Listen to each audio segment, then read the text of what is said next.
টাইমেটলৈ স্বাগতম মই অভিলাষ আৰু লৈ আহিছো এটা গুৰুত্বপূৰ্ণ খবৰ আজি বিতৰণ কৰা হ'ব হিমন্ত বিশ্ব শৰ্মাৰ কেবিনেটৰ মন্ত্ৰীসকলৰ দপ্তৰ কোনে কি বিভাগ লাভ কৰিব বৰ্তমান সময়ত ডাঙৰ খবৰ সামাজিক মাধ্যম যোগে মুখ্যমন্ত্ৰীয়ে পোষ্ট কৰিছে যে কিছু সময় পিছতেই ঘোষণা কৰা হ'ব অসম মন্ত্ৰীসভাৰ মন্ত্ৰীসকলৰ দপ্তৰ কোনে কি বিভাগ লাভ কৰিব আৰু এই সন্দৰ্ভত সবিশেষ লৈ অহাৰ চেষ্টা কৰিছো জনাই আছো টাইম 8 বিগ ব্ৰেকিং ডাঙৰ খবৰ আজি বিতৰণ কৰা হ'ব ডক্টৰ হিমন্ত বিশ্ব শৰ্মা কেবিনেটৰ মন্ত্ৰীসকলৰ দপ্তৰ কাৰ হাতলৈ যাব কি বিভাগ জল্পনা কল্পনা ৰাজনৈতিক মহলত জল্পনা কল্পনা আৰম্ভ হৈছে কিছু সময় পিছতে মুখ্যমন্ত্ৰীয়ে আনুষ্ঠানিক ঘোষণা কৰিব কিছু সময় পিছতে মুখ্যমন্ত্ৰীয়ে আনুষ্ঠানিক ঘোষণা কৰিব আজি নতুন চৰকাৰৰ 12 গৰাকী মন্ত্ৰীৰ মাজত ভাগ কৰা হ'ব দায়িত্ব কোনে কি দায়িত্ব লাভ কৰিব কেবিনেটৰ 4 গৰাকী মন্ত্ৰীক ইতিমধ্যে প্ৰদান কৰা হৈছে দপ্তৰ 12 গৰাকী মন্ত্ৰীক দপ্তৰ বিতৰণ কৰি দিয়া হ'ব ৰাজ্যৰ সৰ্বাংগীন উন্নয়ন আৰু সমৃদ্ধিৰ বাবে দপ্তৰ বিতৰণ কৰিব মুখ্যমন্ত্ৰী ডক্টৰ হিমন্ত বিশ্ব শৰ্মাই আৰু এই কিছু সময়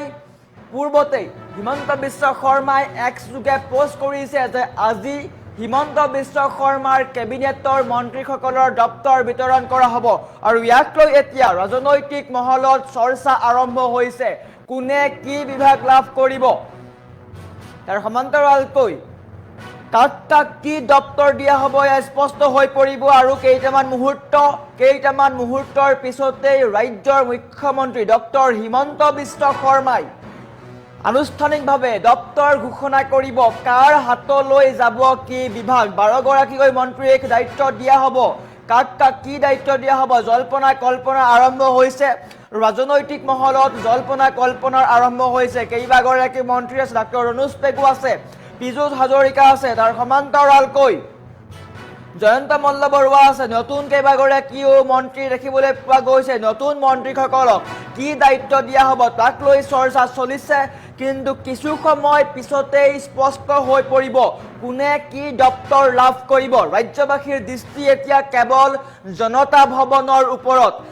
আজি ঘোষণা কৰা হ'ব ডক্টৰ হিমন্ত বিশ্ব শৰ্মা কেবিনেটৰ মন্ত্ৰীসকলৰ দপ্তৰ অতি জৰুৰী তথা গুৰুত্বপূৰ্ণ বিভাগসমূহক কাক অৰ্পণ কৰা হ'ব গৃহ বিভাগ পূৰ্বতে মুখ্যমন্ত্ৰীৰ ওচৰত আছিলে আৰু এইবাৰো নিশ্চয়কৈ মুখ্যমন্ত্ৰীৰ ওচৰত থাকিব কিন্তু ফাইনেন্স মিনিষ্টাৰ বিত্তমন্ত্ৰীক কাক দিয়া হ'ব সেয়া স্পষ্ট হ'ব লাগিব তাৰ সমান্তৰালকৈ জলসম্পদ বিভাগ আছে এইসমূহ বিভাগ কাক দিয়া হ'ব শিক্ষা বিভাগ নিশ্চয়কৈ ডক্টৰ ৰণোজ পেগুৰ হাততেই থাকিব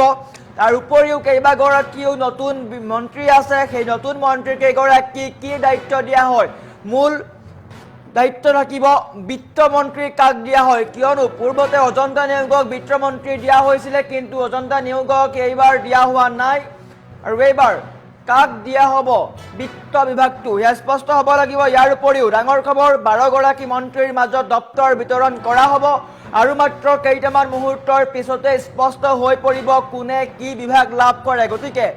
জল্পনা কল্পনা আৰম্ভ হৈছে ৰাজনৈতিক মহলত চৰ্চা আৰম্ভ হৈছে কোনে কি বিভাগ লাভ কৰিব আজি কেবিনেটৰ মুঠ 12 গৰাকী মন্ত্ৰীৰ মাজত দপ্তৰসমূহ বিতৰণ কৰা হ'ব ইয়াৰ ভিতৰত 4 গৰাকী মন্ত্ৰীক ইতিমধ্যে দায়িত্ব অৰ্পণ কৰা হৈছে আৰু আজি বাকী থকা মন্ত্ৰীসকলৰ বিভাগসমূহ আজি চূড়ান্ত কৰা হ'ব মুখ্যমন্ত্ৰী ডক্টৰ হিমন্ত বিশ্ব শৰ্মাই সামাজিক মাধ্যমৰ জৰিয়তে সদৰি কৰা অনুসৰি অসমৰ প্ৰগতি আৰু সমৃদ্ধিৰ বাবে সকলো মন্ত্ৰীয়ে যাতে একেলগে কাম আৰম্ভ কৰিব পাৰে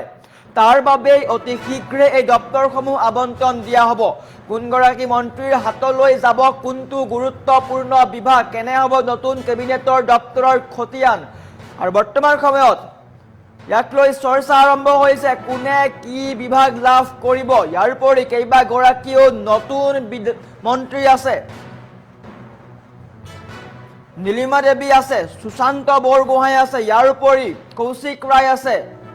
গতিকে লক্ষণীয় হ'ব এই কেইগৰাকী মন্ত্ৰীক কি দায়িত্ব দিয়া হয় পীযুষ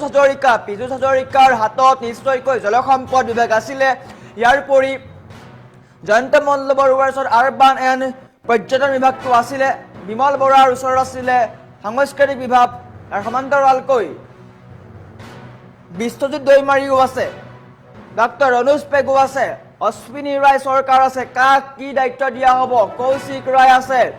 কৃষ্ণেন্দু পাল আছে গতিকে স্পষ্ট হ'ব কাক কি দায়িত্ব দিয়া হয় আৰু মাত্ৰ কেইটামান মুহূৰ্ত নিশ্চয়কৈ হিমন্ত বিশ্ব শৰ্মাই নিজৰ পচন্দ অনুসৰিয়ে বা এই কেইগৰাকী মন্ত্ৰীৰ দক্ষ আৰু অভিজ্ঞতা অনুসৰি দপ্তৰ বিতৰণ কৰিব। হিমন্ত বিশ্ব শৰ্মাই নিশ্চয়কৈ এগৰাকী ডাইনামিক মন্ত্ৰী হিচাপে এইসমূহ কথা নিজে চালি জাৰি চাইছে আৰু স্পষ্ট হ'ব কিছু সময় পিছতে কাক কি দায়িত্ব দিয়া হয়। কিন্তু এটা কথা দৃঢ় বিশ্বাস আছে যে এই কেইগৰাকী মন্ত্ৰী অশোক সিংহলেই হওক বা বিশ্বজিৎ দৈমাৰীয়ে হওক, তাৰোপৰি জয়ন্ত মল্লবৰুৱাই হওক, পীযুষ হাজৰিকাই হওক, এই কেইগৰাকী মন্ত্ৰীক নিশ্চয়কৈ প্ৰায় সকলো মন্ত্ৰীক নিজৰ নিজৰ অভিজ্ঞতা আৰু দক্ষতা অনুসৰিয়ে হিমন্ত বিশ্ব শৰ্মাই দপ্তৰ বিতৰণ কৰিব। কিয়নো আগন্তুক 5 বছৰলৈ হিমন্ত বিশ্ব শৰ্মাই নিজৰ এটা টিম বনাইছে, যি টিমত অসমক এক সৰ্বাংগীন উন্নয়নৰ দিশে লৈ যাব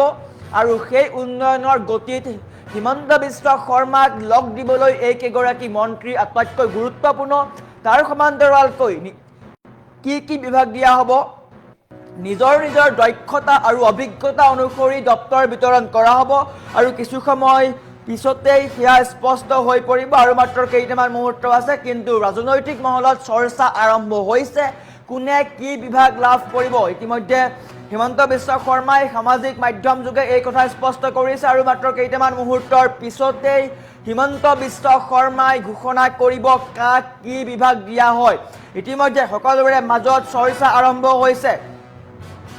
আজি বিতৰণ কৰা হ'ব মন্ত্ৰীসকলৰ দপ্তৰ। সামাজিক মাধ্যমত ঘোষণা কৰিছে মুখ্যমন্ত্ৰী ডক্টৰ হিমন্ত বিশ্ব শৰ্মাই 12গৰাকী মন্ত্ৰীক দিয়া হ'ব দপ্তৰ। কাম কাজৰ গতি ত্বৰান্বিত কৰাৰ লক্ষ্য, কিয়নো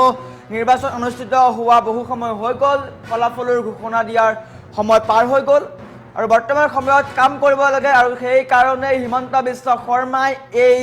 দপ্তৰ বিতৰণৰ গতি ত্বৰান্বিত কৰিছিলে। পূৰ্বৰ যি কেবিনেট বৈঠক আছিলে তাত হিমন্ত বিশ্ব শৰ্মাই কৈছিলে যে 7ৰ পৰা 8 দিন সময় লাগিব পাৰে, তাৰ পূৰ্বতো হ'ব পাৰে আৰু দেখিবলৈ পোৱা গ'ল 7 দিন নহয় মাত্ৰ কেইদিনমানৰ ভিতৰতে দপ্তৰ বিতৰণৰ কথা আনুষ্ঠানিকভাৱে ঘোষণা কৰিলে আৰু আজি হিমন্ত বিশ্ব মন্ত্ৰীসকলৰ দপ্তৰ বিতৰণ কৰা হ'ব। কাক কি দায়িত্ব দিয়া হয় সেয়া লক্ষণীয় হ'ব। কিন্তু এটা কথা স্পষ্ট ৰূপত ক'ব পাৰি যে হিমন্ত বিশ্ব শৰ্মাই অভিজ্ঞ, তাৰ সমান্তৰালকৈ দক্ষ অনুসৰিয়ে মন্ত্ৰীসকলক দপ্তৰ বিতৰণ কৰিব। গতিকে লক্ষণীয় হ'ব কাক কি বিভাগ দিয়া হ'ব।